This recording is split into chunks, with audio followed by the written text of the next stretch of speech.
আসসালামু আলাইকুম সুপ্রিয় শিক্ষার্থী বন্ধুরা, কেমন আছো তোমরা সবাই?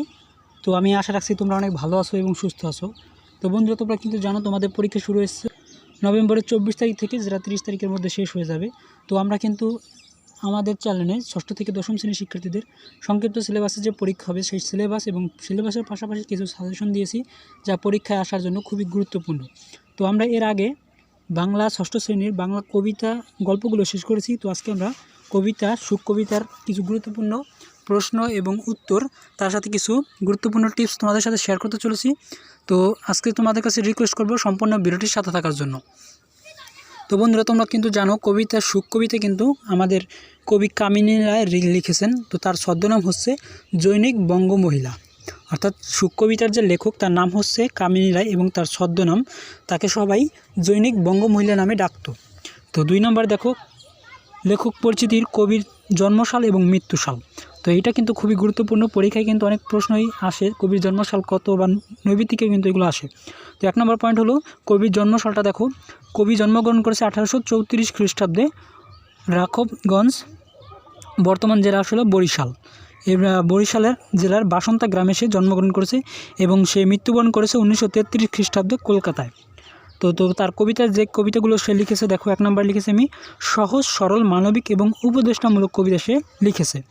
তার কবিতায় কী কী পাওয়া যায় দেখো, জীবনের মহৎ আদর্শের প্রতি গভীরতা অনুরাগ পরিচয় আছে। অর্থাৎ সে যে কবিতা লিখেছে তার কবিতাগুলোর মধ্যে আমরা তার জীবনের মহৎ আদর্শের প্রতিরতা সেটা আমরা দেখতে পাই।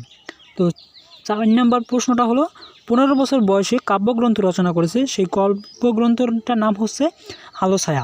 এই যে সুখ কবিতা, সেই সুখ কবিতাও কিন্তু আলো ছায়া কাব্যগ্রন্থের কিন্তু অন্তর্ভুক্ত। তো তার লেখা কয়েকটা উল্লেখযোগ্য গল্প গ্রন্থগুলো হলো দেখো এখানে অশোক সঙ্গীত, দ্বীপ ও ধূপ, জীবনপথ। এছাড়া সে গল্প, কবিতা এবং নাটকের পাশাপাশি জীবন গ্রন্থ লিখেছেন। এবং তার এই যে কবিতা লেখা বা তার এই কবিতার জন্য সে কিন্তু একটা সম্মাননা পেয়েছে। সেই সম্মাননা হলো কলকাতার বিশ্ববিদ্যালয় থেকে জাগরণী পদক পেয়েছে সাহিত্য স্মৃতি হিসেবে। তো বন্ধুরা, ভিডিওটিতে যারা এখন একটা লাইক দাও নাই, জলদি একটা লাইক দিয়ে দাও। আর এই বিষয়ে তোমাদের যদি কোনো মতামত থাকে তাহলে আমাদেরকে জানাতে পারো। আর ভিডিওটি অবশ্যই ষষ্ঠ শ্রেণীর সকল শিক্ষার্থীদের কাছে শেয়ার করে পৌঁছে দেবে, যাতে তারাও পরীক্ষায় ভালো একটা প্রস্তুতি গ্রহণ করতে পারে। এবার দেখো আমাদের কবিতার খুঁটিনাটি, অর্থাৎ কবিতাটা কোন বিষয়ে লেখা হয়েছে। 1 নম্বর পয়েন্ট আমি লিখেছি মানুষ সামাজিক জীব, পারস্পরিক ত্যাগের মাধ্যমেই গড়ে উঠেছে মানব সমাজ। 2 নম্বরে লিখেছি স্বার্থপর, আত্মকেন্দ্রিক ও সমাজ থেকে আলাদা মানুষ প্রকৃত সুখ লাভ করতে পারে না। অর্থাৎ যারা সমাজে বসবাস করে না বা সমাজের সাথে মানানসই যারা না, তারা কিন্তু কখনোই প্রকৃত সুখ লাভ করতে পারে না। তো আমাদের প্রকৃত সুখ লাভ করতে হলে অবশ্যই আমাদের প্রকৃতির সাথে মিলিয়ে তালে তাল মিলিয়ে বা সমাজের সাথে তালে তাল মিলিয়ে আমাদের চলতে হবে।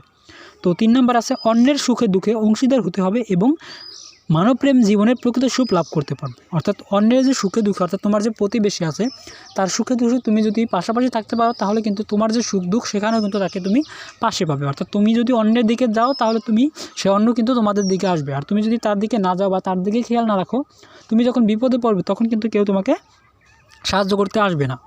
তো এবার আমরা দেখি পরীক্ষা আসতে পারে এমন কিছু জ্ঞানমূলক প্রশ্ন। তো বন্ধুরা, আমি এই জ্ঞানমূলক প্রশ্নটা কবিতা থেকে নিয়েছি, তোমরা কবিতাটা ভালো করে পড়বে, তাহলে কবিতা থেকে অনেক কিছুই জানতে পারবে। তো আমি তোমাদের কমন জ্ঞানমূলক প্রশ্ন 100% কমন দেখো। 1 নম্বরে লিখেছি পরের কারণে কিসের সুখ রয়েছে, অর্থাৎ পরের কারণে এখানে মরণের সুখ রয়েছে। অবশ্যই বন্ধুরা, তোমরা এখানে আমি সংক্ষিপ্ত আকারে লিখেছি, সময় খুব অল্প তাই আমি সংক্ষিপ্ত আকারে লিখেছি, তোমরা পরীক্ষার খাতায় কিন্তু বাক্য তৈরি করে লিখবা।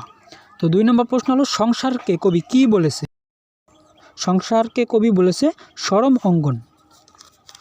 তো 3 নম্বর প্রশ্নটা দেখো, 3 নম্বরে লিখেছি কোথায় উচ্চ লক্ষ্য আছে, অর্থাৎ উচ্চ লক্ষ্যটা কোথায় অবস্থিত রয়েছে এই কবিতার মধ্যে, সেখানে বলা আছে কিন্তু মানবের তরে। 4 নম্বর প্রশ্ন কিসের বেশে কবি যুদ্ধক্ষেত্র যেতে বলেছে, উত্তর হবে বীর বেশে। অবনী শব্দের অর্থ কী, অবনী শব্দের অর্থ হচ্ছে পৃথিবী। তো বন্ধুরা, তোমরা এই শব্দার্থগুলো অবশ্যই মূল বই থেকে দেখে নেবে। আমি মূল বই থেকে, যেহেতু শব্দার্থ মূল বইতে আছে তাই আমি শব্দার্থগুলো লিখে নিই, তোমরা পরীক্ষার প্রস্তুতি হিসেবে শব্দার্থগুলো অবশ্যই 100% কমন আকারে পড়ে যাবে। তো 6 নম্বর প্রশ্ন লিখেছি সবাই জীবনে কি চায়। তো আমাদের যে জীবন, আমরা কিন্তু সবাই চাই সুখ। তো এটা হলো সুখ কবিতারই একটা অংশ। তো 7 নম্বর প্রশ্ন দেখো জীবনের সংগ্রামের সফলতা কিসে অর্জিত হয়, অর্থাৎ আমরা যে জীবনে সংগ্রাম করি এই সফলতাটা অর্জন হয় কিন্তু বা অর্জিত সফলতার পরে আমরা কিন্তু সুখটা পেয়ে থাকি। তো 8 নম্বর প্রশ্ন হলো কারা প্রকৃত সুখ লাভ করতে পারে না, অর্থাৎ সমাজে বিচ্ছিন্ন যে মানুষ, সমাজ থেকে যারা বিচ্ছিন্নভাবে জীবনযাপন করে তারা কিন্তু কখনোই সুখ লাভ করতে পারে না। তো বন্ধুরা, এই ছিল তোমাদের সংক্ষিপ্ত একটা সাজেশন বা তোমাদের পরীক্ষার প্রস্তুতির জন্য কিছু গুরুত্বপূর্ণ লাইন আমি যা কবিতা থেকে নিয়েছি। তো অবশ্যই তোমরা মূল কবিতাটা এবং শব্দার্থ, পাঠ পরিচিতি এবং লেখক পরিচিতিটা অবশ্যই তোমরা দেখে নেবে পরীক্ষার প্রস্তুতির জন্য। যদি তোমরা এইভাবে পরীক্ষার প্রস্তুতি নাও, তুমি 100% পরীক্ষায় ভালো কিছু লিখতে পারবে এবং ভালো পরীক্ষা একটা নাম্বার পাবে। ষষ্ঠ শ্রেণী গদ্য, অর্থাৎ গদ্য যে দুটো কবিতা, ওই কবিতা দুটো শেষ করেছি। যারা এখনও দেখোনি তারা অবশ্যই ভিডিও ডেসক্রিপশন বক্স থেকে লিঙ্কটা দিয়ে দেবো আমি, তোমরা সেখান থেকে দেখে নেবে। তো আমাদের আর কবিতা রয়েছে একটা বাকি, যা পরবর্তী ক্লাসে আমরা তোমাদের সাথে সাজেশন এবং আলোচনা করতে চলেছি। তো পরবর্তী ক্লাসে দেখা হবে।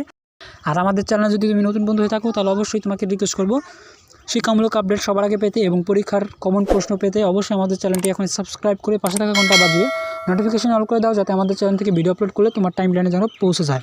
তো বন্ধুরা, সবাই ভালো থাকো, সুস্থ থাকো, এই প্রত্যাশার কাজকে বিদায় নিচ্ছি। দেখা হবে খুব তাড়াতাড়ি নতুন কোনো বিষয় নিয়ে, ইনশাল্লাহ।